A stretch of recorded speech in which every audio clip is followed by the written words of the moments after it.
को यदि अगर सीताराम बुलवा सकते हैं तो क्या अपने मन को बार बार यह कह करके कि भाई लोक धर्म छोड़िए, भगवत धर्म में आइए, भगवत धर्म में आइए, बार बार यदि अगर इसका हम चिंतन करें तो हम भगवत धर्म में चले आएंगे।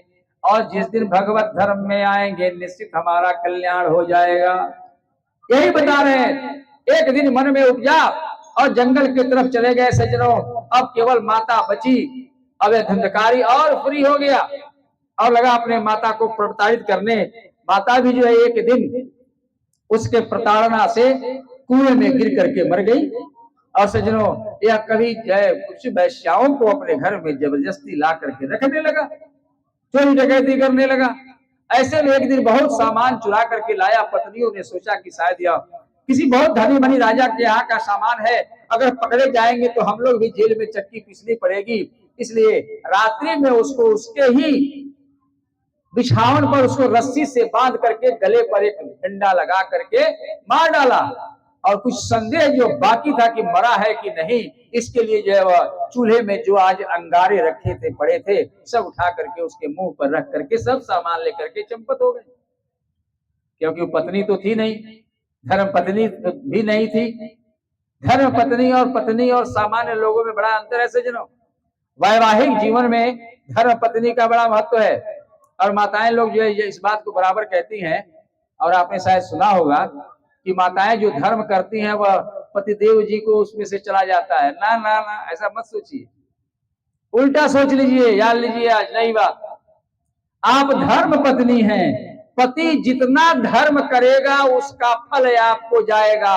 लेकिन अगर पति अधर्म करेगा तो उसका 1% आपको नहीं जाएगा। बोलिए आनंद कंद भगवान की जय। 1% नहीं जाएगा। लेकिन कब? जब आप धर्म पत्नी हैं तब।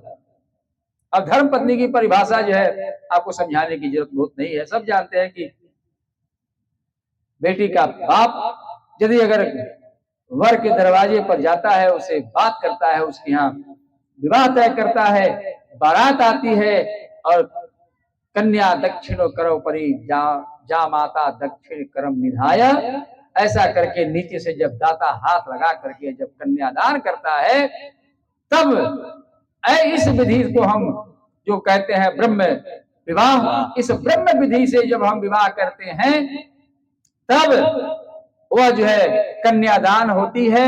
और कन्यादान करने से अभी मैं बताया कि 10 कुर्बान 10 परान, 10 पीढ़ी आगे 10 पीढ़ी पीछे। और एक जो कन्यादान कर रहा होता है 21 पीढ़ियां पवित्र होती है।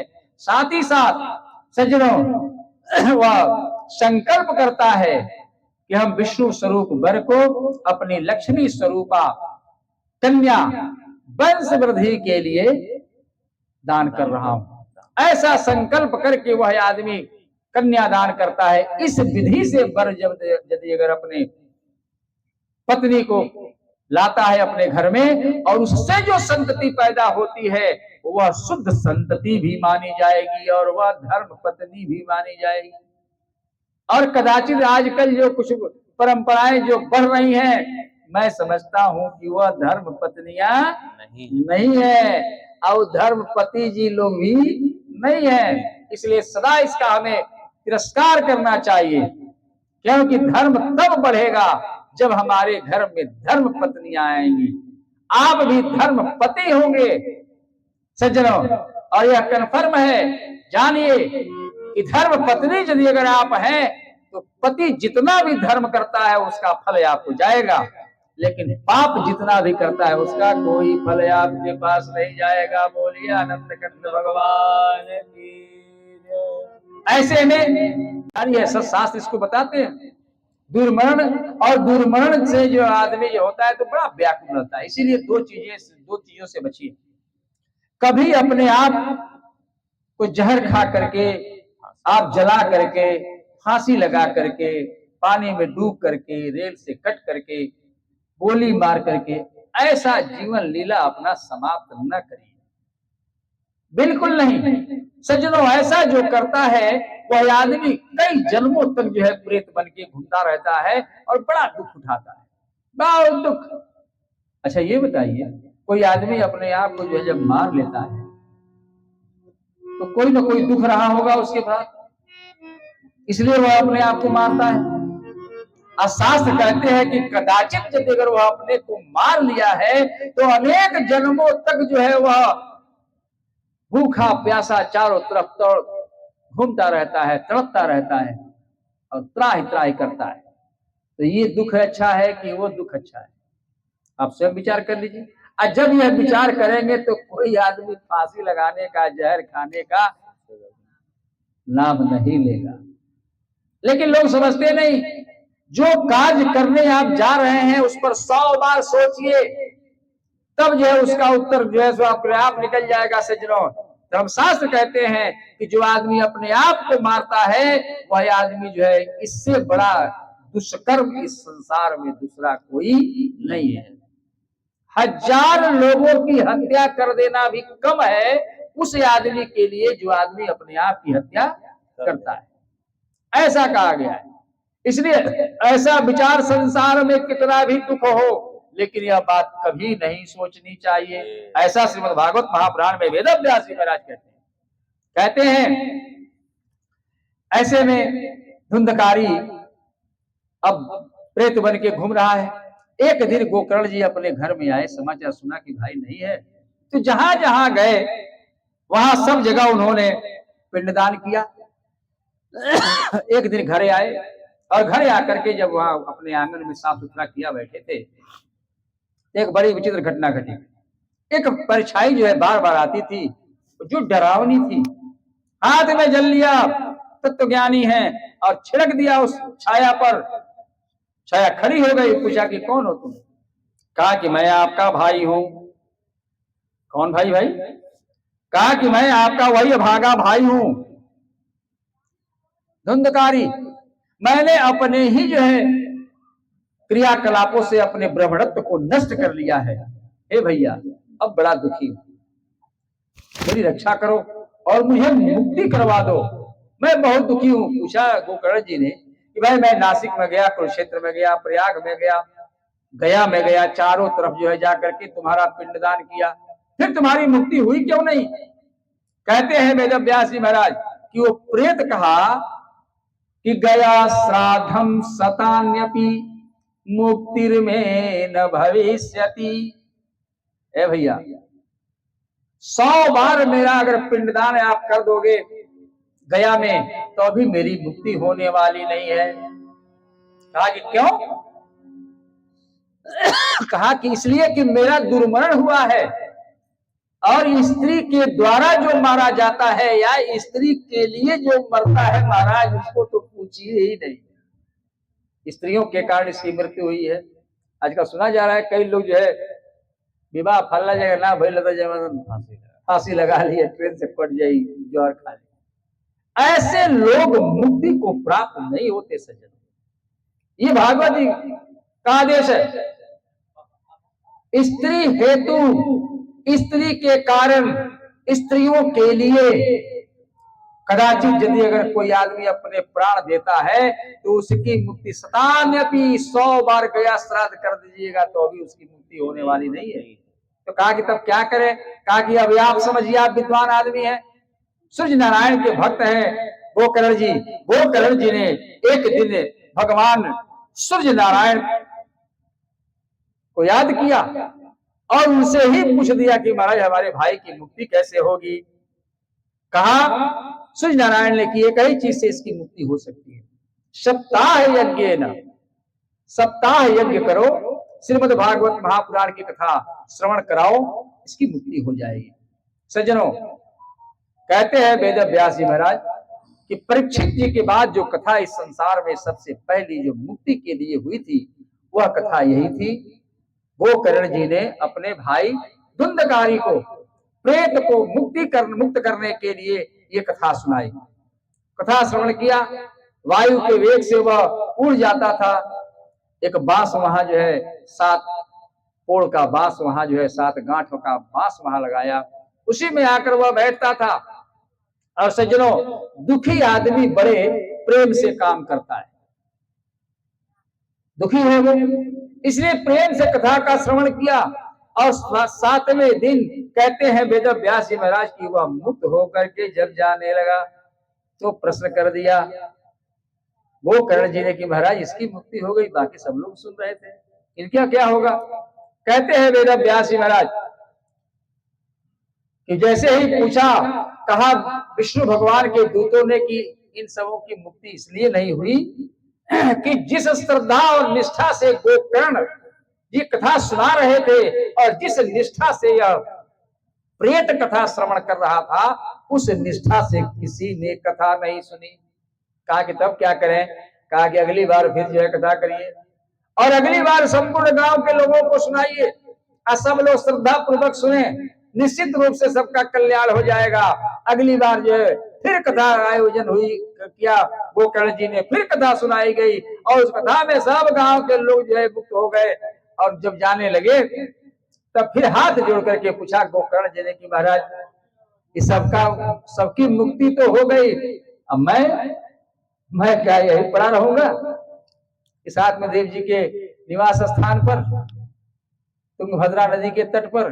कहा कि नहीं नहीं महाराज आपको हम नहीं ले जाएंगे। जैसे ही कहा विष्णु के दूतों ने कि नहीं नहीं हम आपको नहीं ले जाएंगे, आंखों में आंसू भर गए गोकर्ण जी के। गोकर्ण जी की आंखों में जैसे ही आंसू भरे, विष्णु के दूत रुक गए और लौट करके आकर के हाथ जोड़ करके प्रार्थना करने लगे, हे गोकर्ण जी आपको दुख पहुंचाने का मेरा कोई मंतव्य नहीं था, अरे हम दूसरी बात बोल रहे थे। कहा कि क्या बोल रहे थे? कहा कि आप जैसे धर्मात्मा, आप जैसे तत्व ज्ञानी, आप जैसे कथा श्रवण कराने वाले को हम दूत के ले जाएंगे, अरे आप प्रतीक्षा करिए, हम जैसे यहाँ से जाएंगे श्री हरि विष्णु साक्षात आपको लेकर के जो है अपने लोक में जाएंगे। बोलिए आनंद कंद भगवान की जय। सज्जनों, इसीलिए मैं भी सोचता हूँ कि भाई आप लोगों को हमारे दुबे जी जैसे जजमान मिलते रहे, कथा श्रवण कराया जाए, सबकी मुक्ति हो जाएगी तो पीछे से हमारी भी मुक्ति हो जाएगी। बोलिए आनंद कंद भगवान की जय। आइए एक भजन।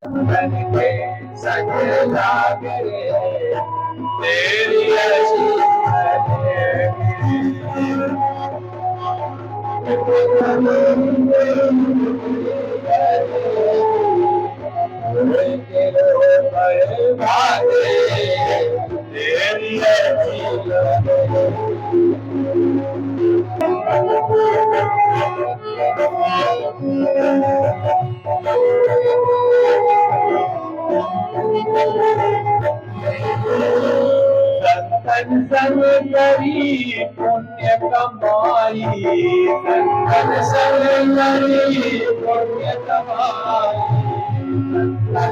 संतन करी पुण्य कमाई, संतन संग करी पुण्य कमाई, राम चरण अनुराग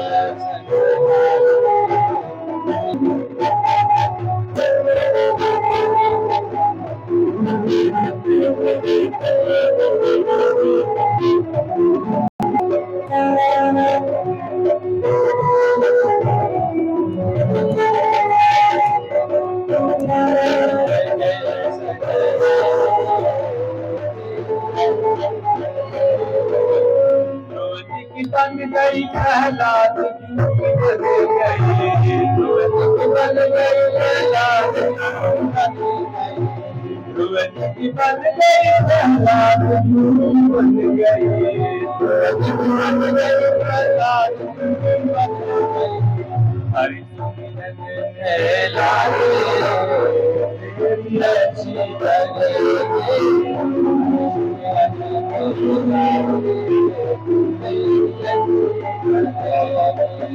संतन के लाल रे संतन के संग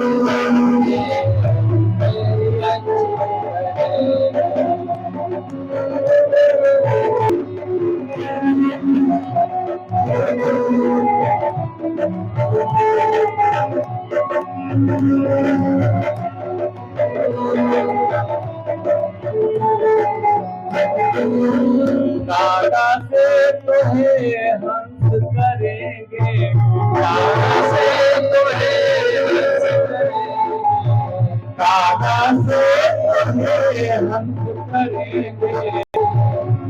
मयूर के दादे तेरी ऐसी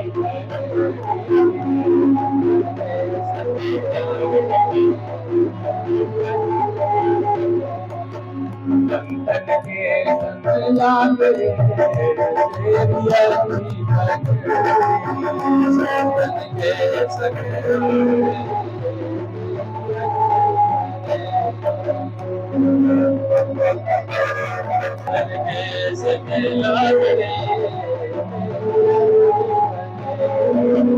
मोहनिसा में बहुत दिन सोया, मोहनिसा में बहुत दिन सोया, मोहनिसा में बहुत दिन सोया, मोहनिसा में बहुत दिन सोया।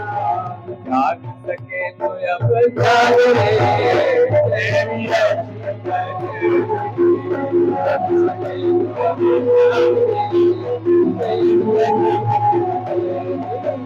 चंदन के संग लाग रे तेरी ऐसी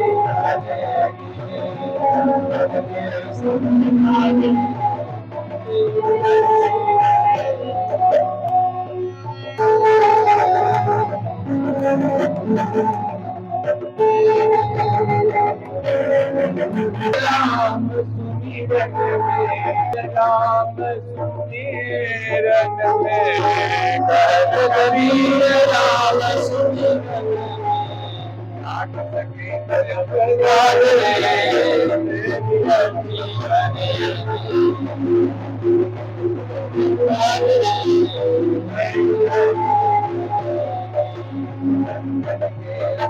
लाग रे तेरी